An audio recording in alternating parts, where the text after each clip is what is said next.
Good evening. I welcome you all to today's special session. And in today's session, we will talk about all the details of course related to PhD.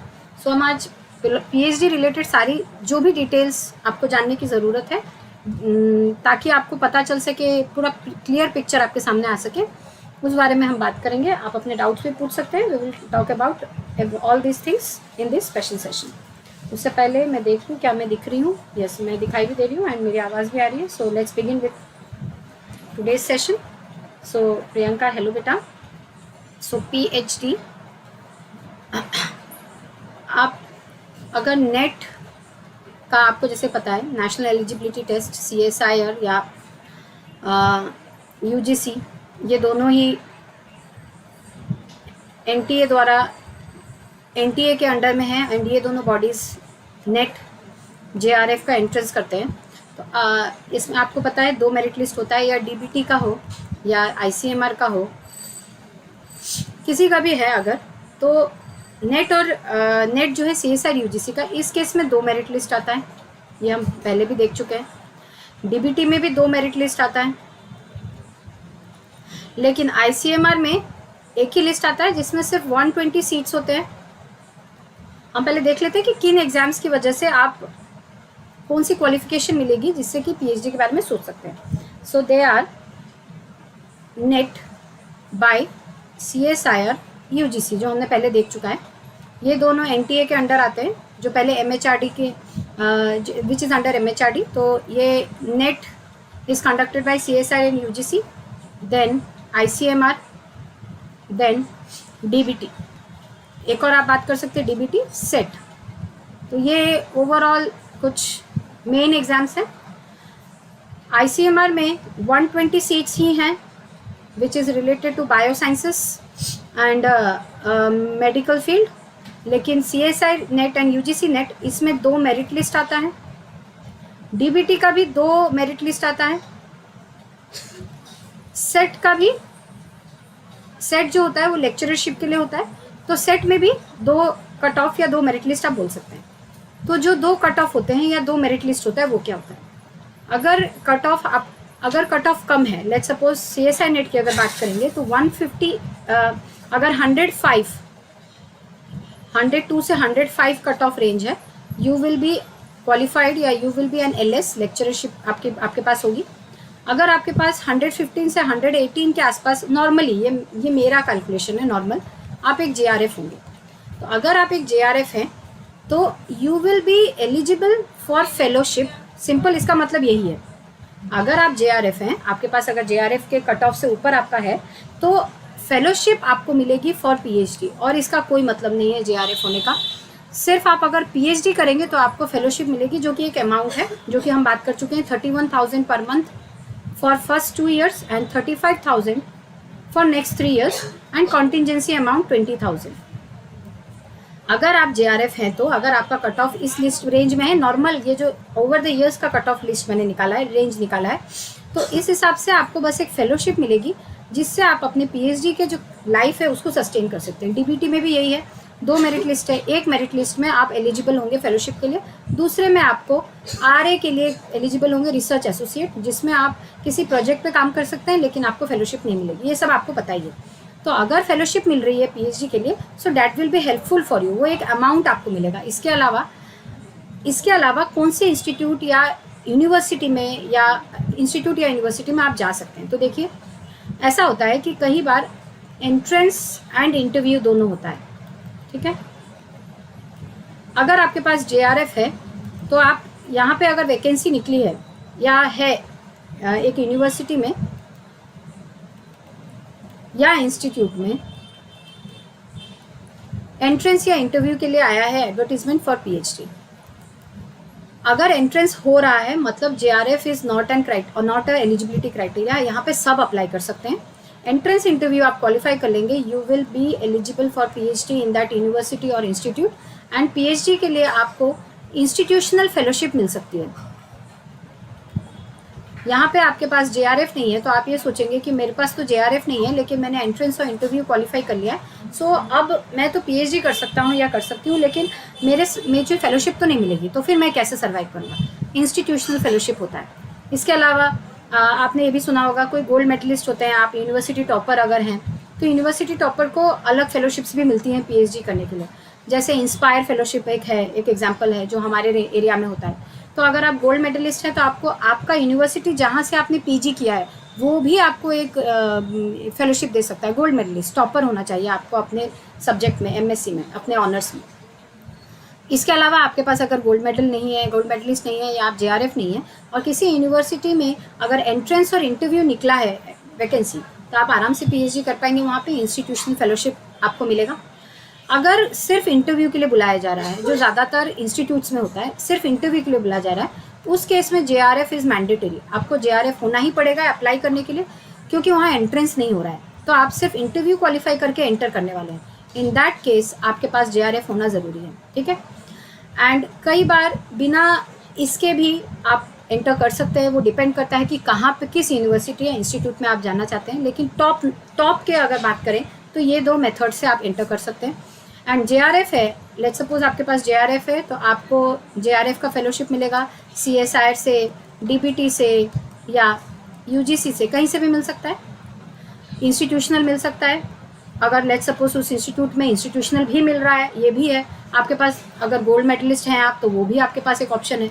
तो आपको choose करने के लिए मिलेगा कि आपको कौन सा एक्टिवेट करना है, कौन सा फेलोशिप एक्टिवेट करना है। इसका मतलब ये नहीं कि आप तीनों यूज़ कर सकते हैं, किसी एक को आप यूज़ करेंगे। अगर जेआरएफ का सीएसआई, डीबीटी या यूजीसी का देखें तो डीबीटी का अगर आपके पास है that is better than institutional. लेकिन अगर आपके पास सीएसआईआर का है तो उस केस में इंस्टीट्यूशनल फेलोशिप अनलॉक करना ज़्यादा बेटर है। यूजीसी का होने से भी अगर इंस्टीट्यूशनल आप अनलॉक कर रहे हैं तो वो मेरे हिसाब से बेटर है, जो मैंने देखा है। तो ये एक रूल नहीं है, मैं बस आपको एक बता रही हूँ कि इंस्टीट्यूशनल फेलोशिप आप अनलॉक कर सकते हैं या यूज़ कर सकते हैं। लेकिन डीबीटी का अगर आपके पास है तो डैट इज़ बेटर। फिर आप अमाउंट भी देख सकते हैं, आप ये भी देख सकते हैं कि फ्रीक्वेंसी क्या है, क्या रेगुलरली आती है मंथली बेसिस पे या प्रॉब्लम होता है आने में। तो ये सब आप चेक करके अपने सीनियर्स से बात करके ये आप डिसाइड कर सकते हैं आपको कौन सा फेलोशिप एक्सेप्ट करना है। Okay Priyanka ma'am, life science वाले सीएसआईआर या यूजीसी दोनों का फॉर्म फिलअप कर सकते हैं?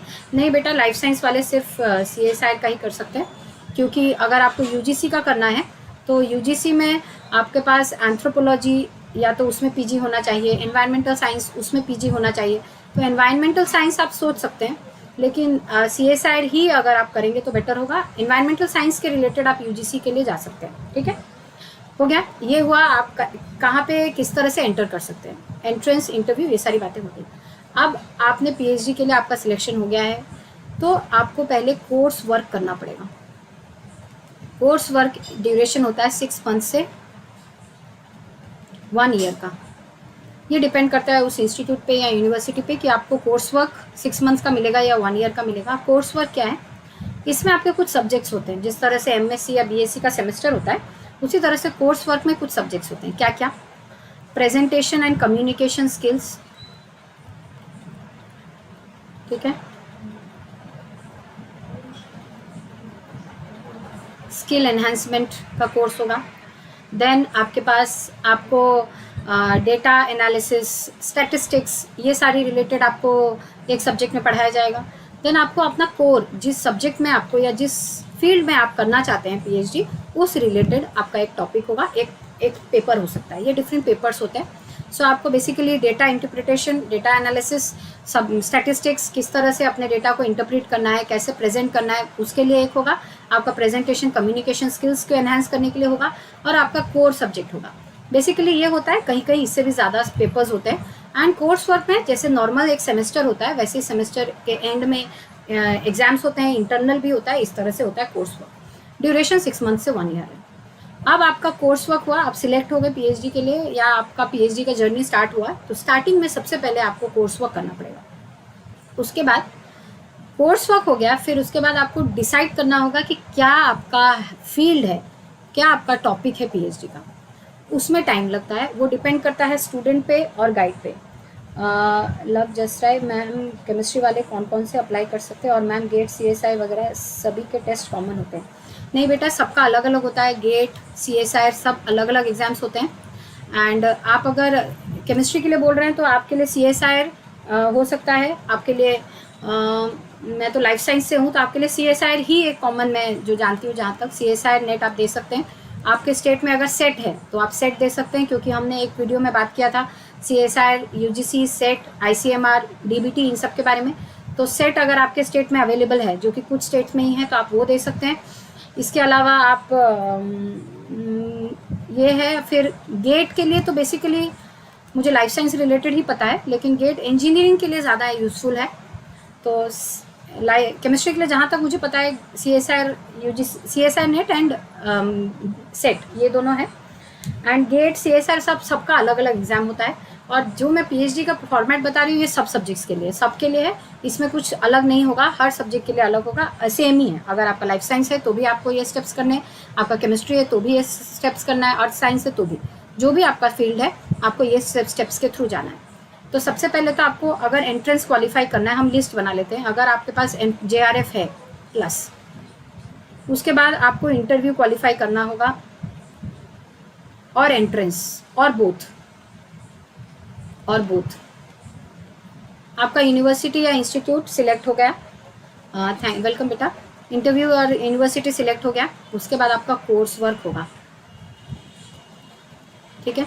अच्छा, कोर्स वर्क कई बार क्या होता है, पहले हाँ कोर्स वर्क अगर आपके पास, अच्छा छोड़िए, तो कोर्स वर्क होगा 1 मंथ से 6 मंथ से 1 ईयर का होगा ड्यूरेशन। ये डिपेंड करता है यूनिवर्सिटी और इंस्टीट्यूट के ऊपर। इसमें मैंने आपको सब्जेक्ट्स बता दिए, ये बता दिया कि इसमें इंटरनल होता है, एंड सेमेस्टर होता है, सब कुछ होता है। उसके बाद गाइड की बात आती है। गाइड, आपको एक गाइड होगा आपके साथ में, जो आपको हर लेवल पे हर स्टेप में गाइड करेगा आपके PhD की जर्नी में। ये गाइड हो सकता है कि आपको वो इंस्टीट्यूट या यूनिवर्सिटी ही देगा, वो उसके रूल्स के ऊपर डिपेंड करता है।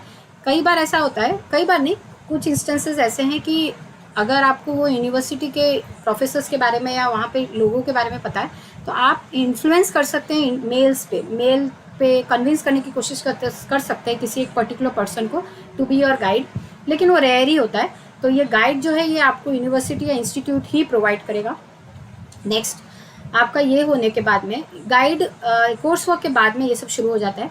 उसके बाद आपका टॉपिक डिसाइड होता है। उसके लिए आपको SRC या DRC एक प्रेजेंटेशन देके आपका सिलेक्शन होता है टॉपिक, एंड उसको अप्रूव किया जाता है। तो अप्रूवल ऑफ टॉपिक, SRC हो गया स्टूडेंट रिसर्च कमिटी, DRC हो गया department research committee, student research committee, ठीक है। तो ये SRC या DRC होगा। ये डिपेंड करता है कि कोर्स वर्क से यहाँ तक आपको कितना टाइम लगा। ये स्टूडेंट टू स्टूडेंट डिपेंड करता है कि पहले से अगर आपका माइंड पूरा क्लियर है कि मुझे इसी फील्ड में करना है, इसी टॉपिक पे करना है, मुझे ये स्टेप्स करने हैं, मुझे इतना टाइम लगेगा, ये मेरा मेथोडोलॉजी होगा, मेरा इस तरह से रिजल्ट आएगा, मैं इसको इस तरह से एनालिसिस करूँगी, मुझे कौन सी चीज़ों की ज़रूरत है, आपके पास अगर पहले से क्लियर पिक्चर है, तो ये कोर्स वर्क से SRC जिस दिन आपको प्रेजेंट करना है एक कमिटी के सामने कि मेरा ये टॉपिक है, मेरे ये स्टेप्स हैं, मेरा ये मेथोडोलॉजी है, मेरे को ये इंस्ट्रूमेंट्स चाहिए, ये चीज़ें चाहिए, मुझे ये रिसोर्सेज चाहिए, एंड इतना ड्यूरेशन मुझे लगेगा एज सच। तो आपका पूरा प्लान वो सुनेंगे, टॉपिक सुनेंगे। उस दिन जिस दिन आप ये करेंगे, वो जिस कमिटी के आगे करेंगे उसको कहा जाएगा SRC या DRC, या उस दिन जो प्रेजेंटेशन देंगे वो होगा SRC या DRC। बेटा तो मैं आंसर करती हूँ, रुको। SRC DRC करेंगे आप। इसके बीच में जो गैप है, ये गैप आपके ऊपर डिपेंड करेगा कितना जा रहा है। कुछ लोगों को 1 साल लग जाता है, कुछ लोगों को 6 मंथ्स। ये डिपेंड करता है कि कोर्स वर्क से SRC से DRC का आपका जर्नी कैसा है, कितना टाइम लगने वाला है। देन आपका SRC DRC हो गया या DRC जो भी है वो हो गया, आपका टॉपिक फाइनलाइज हो गया, सब डिसाइड हो गया, गाइड डिसाइड हो गया। इसके बाद आपका काम शुरू होगा, रिसर्च, आपका टॉपिक स्टार्ट होगा।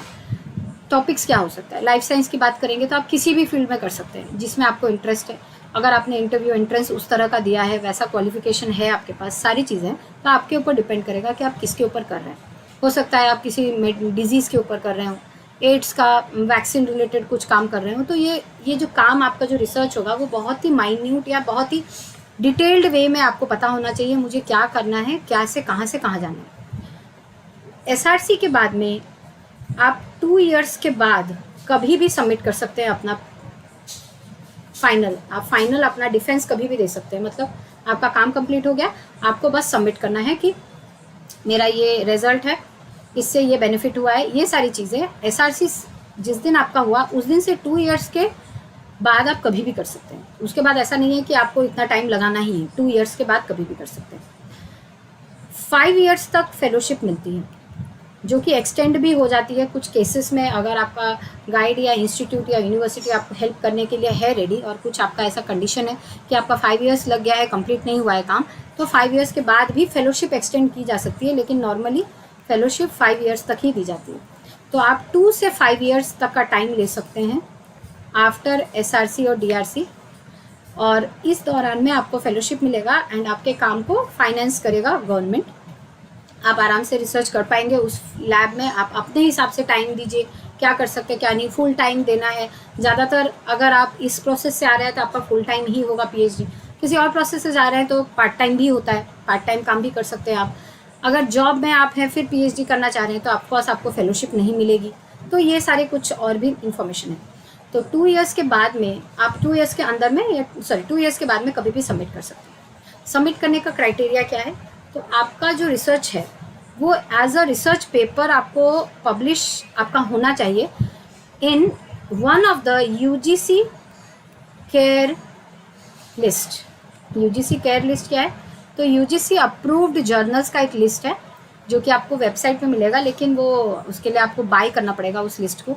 मैं उसके बारे में थोड़ा बता देती हूँ। तो UGC केयर लिस्ट, आप उसको 2019 से उसको UGC केयर लिस्ट बोला जाता है। तो UGC केयर लिस्ट में एक लिस्ट है पूरा पब्लिशर्स का। उन पब्लिशर्स के जर्नल में जो कि UGC अप्रूव्ड है, आपका रिसर्च पेपर आना चाहिए। तो आपको बेसिकली रिसर्च करना है, उस टॉपिक पे आपको काम करना है, आपका एक रिजल्ट आना चाहिए उसका एक प्रॉपर एनालिसिस आपको करना है। उसके बाद में आपका जो रिजल्ट है आपको उसको लिखना है एक प्रॉपर फॉर्मेट में, उसका फॉर्मेट अलग होता है। वही सब चीज़ें आप कोर्स वर्क में सीखेंगे कि किस तरह से लिखा जाता है एक पेपर, एक रिसर्च पेपर कैसे लिखा जाता है। उसका फॉर्मेट होता है हर सब्जेक्ट का, लेकिन वो फॉर्मेट अलग होता है। लाइफ साइंस का अलग होता है। लाइफ साइंस के पेपर्स बेसिकली थोड़े छोटे होते हैं, इतना ज़्यादा उसमें डिटेल डालने की ज़रूरत नहीं पड़ती है। वो भी डिपेंड करता है, ऐसा नहीं है कि मैं जनरलाइज्ड एक स्टेटमेंट दे रही हूँ, डिपेंड करता है। तो वो कोर्स वर्क पे आपको वही चीज़ें सिखाई जाएंगी, कैसे रिसर्च पेपर लिखना है, क्या क्या आपको कौन से मेथोडोलॉजीज यूज़ करना है रिसर्च करने के लिए, ये सारी चीज़ें ही कोर्स वर्क में सिखाई जाती है। तो आपका अगर रिसर्च है, रिसर्च पेपर आपको फिर उसके बाद अप्लाई करना पड़ेगा, उन जर्नल्स को सेंड करना पड़ेगा। एक टाइम में आप एक जर्नल में सेंड कर सकते हैं। UGC UGC केयर लिस्ट में जो जर्नल्स का लिस्ट है उनमें से किसी एक को आप सेंड कर सकते हैं, किसी एक को एक टाइम पे। वो अंडर रिव्यू उसको रखेंगे, उसमें रिव्यूअर्स आपके जो आपने रिसर्च पेपर दिया उसको चेक करेंगे, आपका जो रिजल्ट है वो ठीक है या नहीं, आपने उसको ठीक से इंटरप्रेट किया है या नहीं, स्टैटिस्टिकली वो ठीक से शो हुआ है या नहीं, उसका कितना वैल्यू है, उसको पब्लिश करने से उस जर्नल को कुछ फ़ायदा होगा या नहीं। इन बेसिस पे वो जर्नल एग्री करेगा। विदिन 3 मंथ्स आपको आ सकता है रिजल्ट कि हाँ इट इज़ एक्सेप्टेड और नॉट। एक्सेप्ट करेगा या नहीं करेगा। एक्सेप्ट भी करेगा तो उसमें फिर आपको रिविजन मिलेगा। मतलब अगर एक्सेप्ट कर लिया तो बहुत ही रेयर होता है कि एक ही बार में एक्सेप्ट हो जाता है। कुछ लोग होते हैं, मेरी एक फ्रेंड है जिनका एक ही बार में एक्सेप्ट हो गया in one of the highly prestigious journals, लेकिन मैक्सिमम लोगों का रिवीजन आता है। मतलब वो कुछ मिस्टेक्स निकालते हैं, फॉल्ट्स निकालते हैं, सेंड करते हैं उस राइटर को कि आप इसको ठीक करके वापस से सेंड कीजिए, we will again go through it and then we will accept it. उसको रिवीजन कहते हैं। रिवीजन 2 तरह का आता है, मेजर रिवीजन, माइनर रिवीजन। वो उस हिसाब से आपको डिपेंड करता है। माइनर रिवीजन होने से आपको कम काम करना पड़ेगा उसको ठीक करने के लिए, उस पेपर को। मेजर होने से ज़्यादा काम करना पड़ेगा। फिर आप देंगे, बेसिकली 3 रिव्यूअर्स चेक करते हैं उस पेपर को एंड आपको रिजल्ट देंगे कि इट इज़ एक्सेप्टेड और नॉट। अगर आपका एक्सेप्ट हो गया, कितने पेपर देने हैं वो भी डिपेंड करता है सब्जेक्ट के ऊपर। 1 से 2 मैक्सिमम होता है। किसी किसी सब्जेक्ट में 1 चाहिए होता है, किसी किसी में 2 भी चाहिए होता है। और अगर आपका जो ड्यूरेशन है आपके रिसर्च का, उस टाइम में आपका रिजल्ट्स भी आ रहे हैं, और ज़रूरी नहीं है कि एक ही पेपर आप करेंगे। आपको अगर उस काम करने के टाइम में बहुत सारी चीज़ें पता चल गई, बहुत कुछ आपको पता चल गया एंड आप उन्हें बहुत अच्छे से रिप्रेजेंट कर पा रहे हैं एज अ पेपर, तो ये तो आपका एक क्रेडिट होगा। तो आप बहुत सारे पेपर्स पब्लिश कर पाएंगे और उसमें आपका नाम होगा एज अ फर्स्ट और थर्ड, सेकंड। ये सब डिपेंड करता है, धीरे धीरे आप ये सब सीख जाएंगे। और ये सब करने के लिए अगर आपको PhD में बहुत इंटरेस्ट है, रिसर्च में इंटरेस्ट है, तो एक है कि आप रिसर्च पेपर्स थोड़ा सा रीड कीजिए। रीडिंग करेंगे तो आपको पता चलेगा कैसे रिसर्च पेपर्स लिखते हैं एक पर्टिकुलर सब्जेक्ट में। एंड आप कहीं से सीख भी सकते हैं, कोर्सेज भी होते हैं, ऑनलाइन कोर्सेज जिसमें सिखाया जाता है। सो आपका जो ड्यूरेशन है रिसर्च का, ज़रूरी नहीं है एक ही पेपर निकले।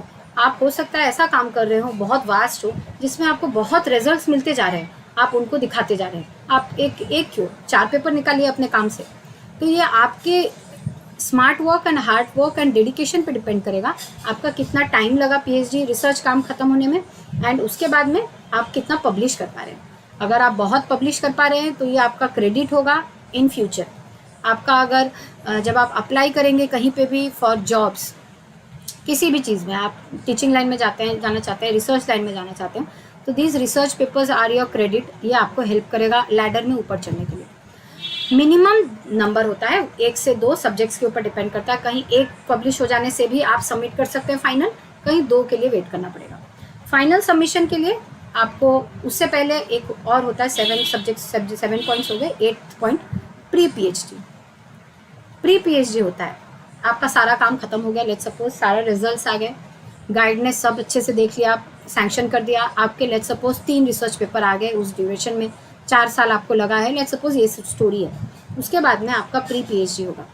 प्री पीएचडी में भी आपको एक थीसिस सबमिट करना पड़ेगा, जिसमें आप पीएचडी जितना थीसिस में तो नहीं लिखेंगे, लेकिन उसी के जैसा ही थोड़ा सा कंपाइल करके लिखेंगे सब कुछ, कि मेरा ये टॉपिक है, मेरे को ये इंस्ट्रूमेंट्स मिला चाहिए था, मतलब मेथड ये है, मेरा मेथोडोलॉजी क्या है, then what was the main things which you used, कहाँ क्या क्या यूज़ किया आपने उसको करने के लिए, क्या रिज़ल्ट निकला, देन वो रिज़ल्ट निकलने के बाद में आप रिज़ल्ट को किस तरह से एनालाइज किए, ये चीज़ें आपको देखना होगा।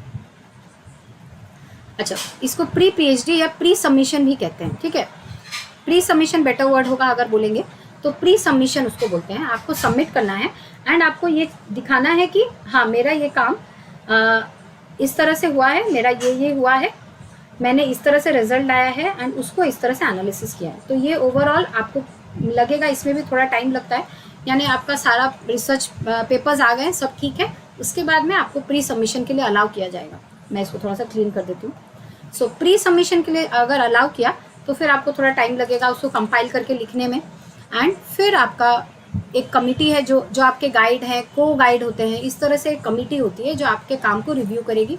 तो प्री सबमिशन के दिन जब आपका सबमिशन होगा उस दिन आप फिर से अपने काम को एज अ स्लाइड्स प्रेजेंट करेंगे, एंड हार्ड कॉपी भी आपको एक सबमिट करनी पड़ेगी, जो आपकी पीएचडी के जैसे डिटेल्ड एलाबोरेट तो नहीं होगा, लेकिन थोड़ा कंपाइल्ड फॉर्म में होगा। ओके, अब आंसर कर लेते हैं कुछ क्वेश्चंस का। बेटा ठाकुर सिंह, बेटा अभी मेरा नहीं हो रहा है, मैं इस प्रोसेस में हूँ, स्टार्ट किया है ये प्रोसेस, अभी स्टार्ट नहीं हुआ है, मतलब पीएचडी हुआ नहीं है, स्टार्ट कर रही हूँ ये प्रोसेस, क्योंकि मैं ऑलरेडी जॉब में हूँ, तो जॉब में रहने से प्रॉब्लम हो जाती है। फिर जॉब से पहले अगर हो गया तो काफ़ी इजी होता है प्रोसेस, लेकिन जॉब अगर है तो फिर सारी चीज़ें बहुत जम्बल्ड अप हो जाती हैं। तो वही सब चीज़ें चल रही हैं, एक बार सेटल हो जाएगा सब कुछ तो फिर मैं आगे बढ़ूँगी।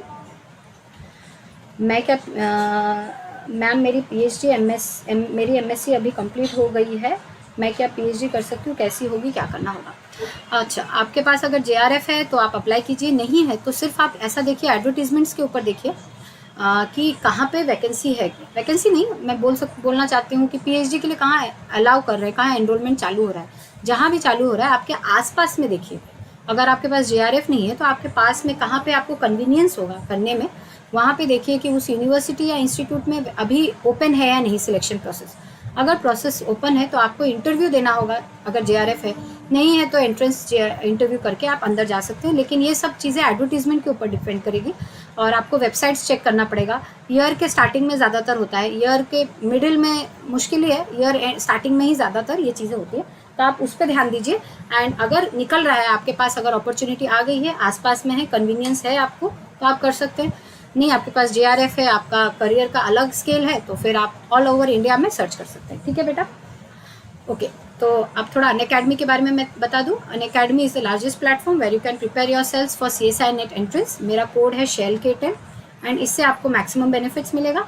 अनअकैडमी के लर्नर्स ऐप आप डाउनलोड कर सकते हैं प्ले स्टोर से, एंड वहाँ पे मैं स्पेशल क्लासेस लेती हूँ। बहुत सारे टॉपिक्स मैंने वहाँ ख़त्म किए हैं, जैसे कि प्रोटीन ख़त्म किया है, animal behaviour, nervous system start किया है, एनिमल बिहेवियर के काफ़ी टॉपिक्स मैंने वहाँ करा दिए हैं, और बहुत सारे टेस्ट और क्विज़, आपको ये सारी चीज़ें फ्री में मिलेंगी।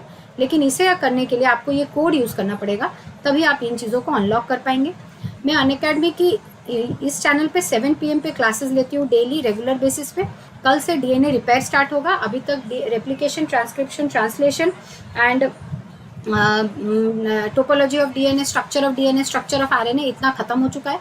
मैं एक यूनिट को टारगेट की हूँ, उस यूनिट को कंप्लीट करूँगी, देन बहुत सारा प्रैक्टिस हम करेंगे।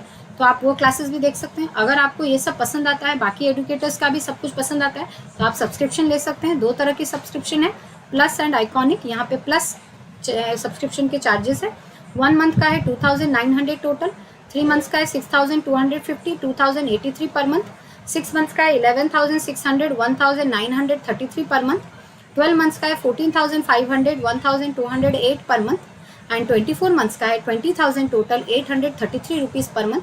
मेरा कोड यूज़ करेंगे तो आपको 10% ऑफ मिलेगा and I will be there to teach you along with some other educators.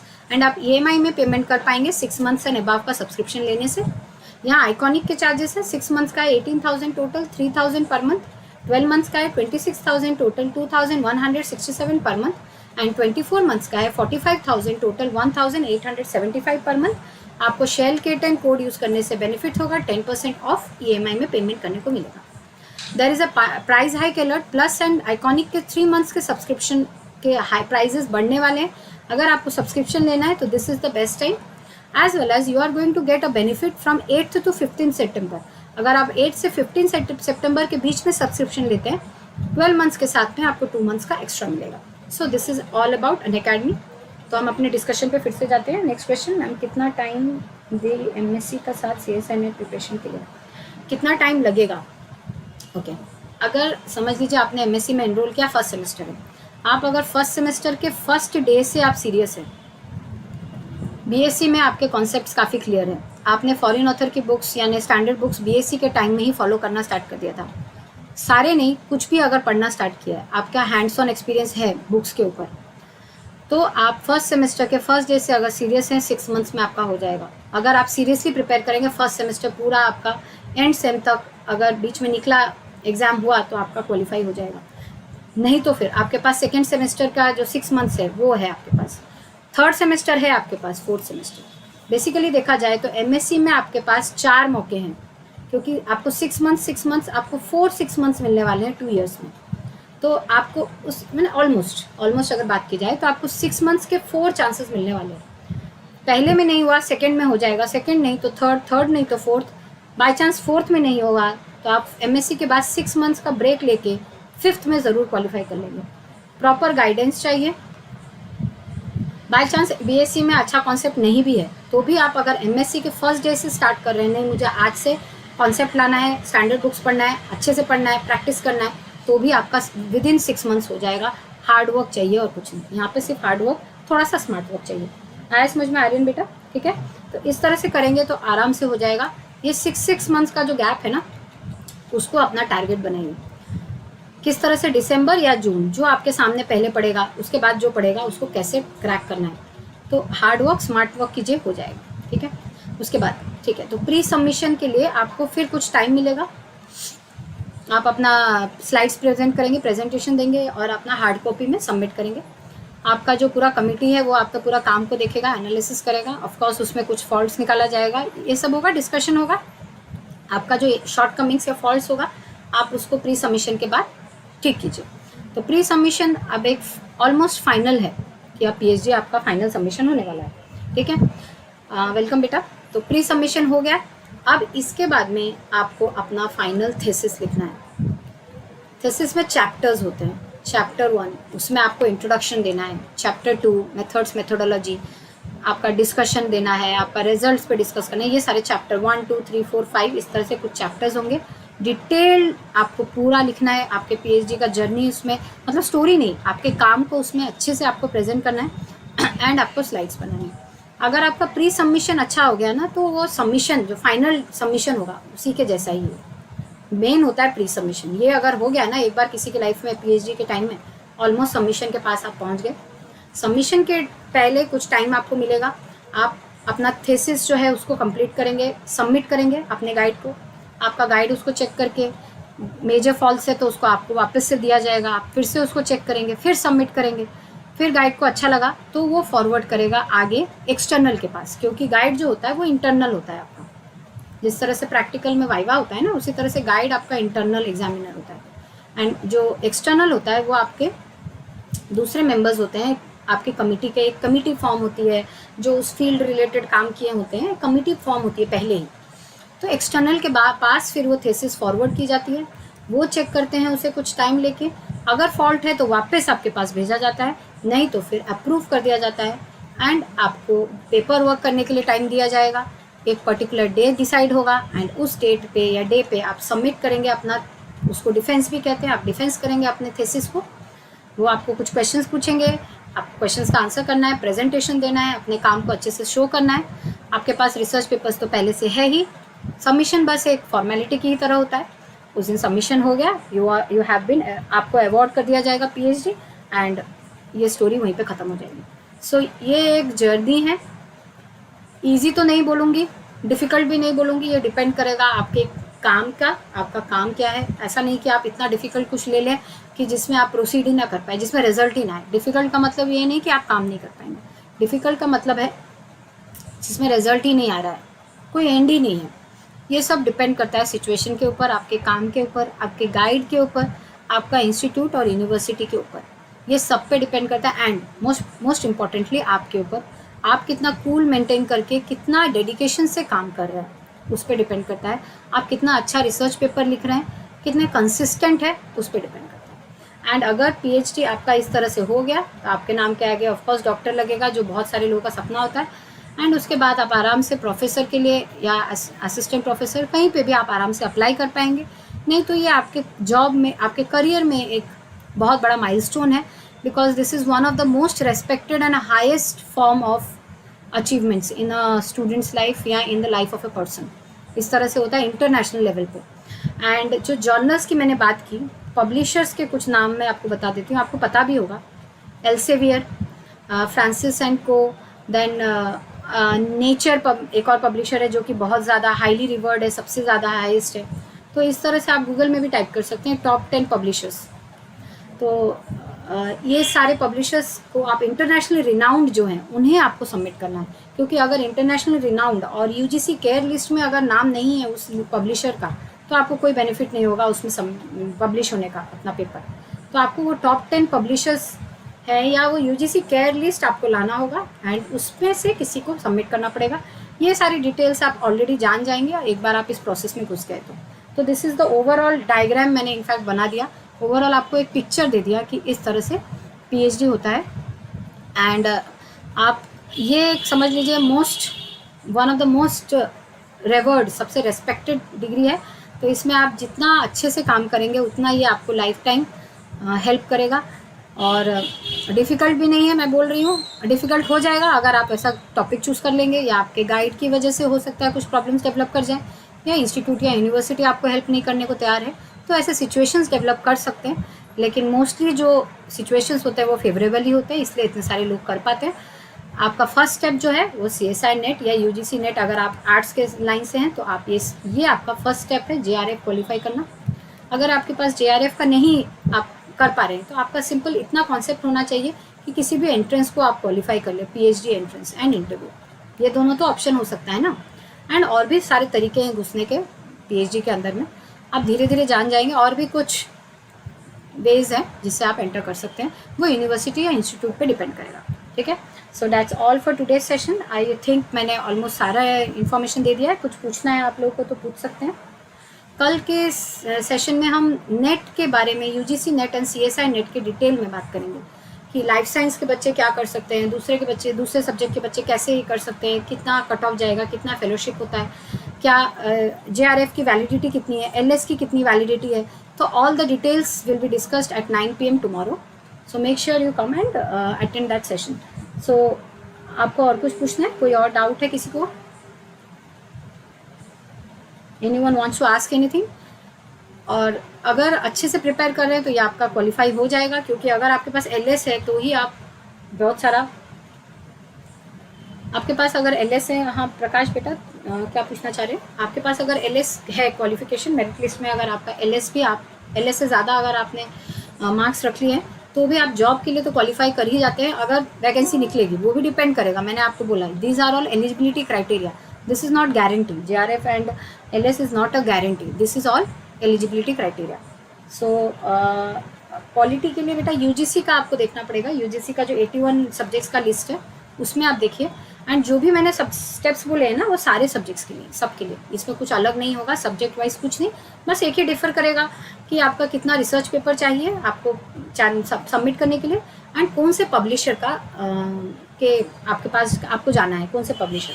तो UGC केयर लिस्ट भी डिफ़र करेगा, एंड आपका डिफ़र करेगा कितने पेपर्स आपको चाहिए, कोर्स वर्क जर्नी डिफ़र करेगा, इसके अलावा पूरा स्टेप्स वही है, स्टेप्स इतने ही, ठीक है।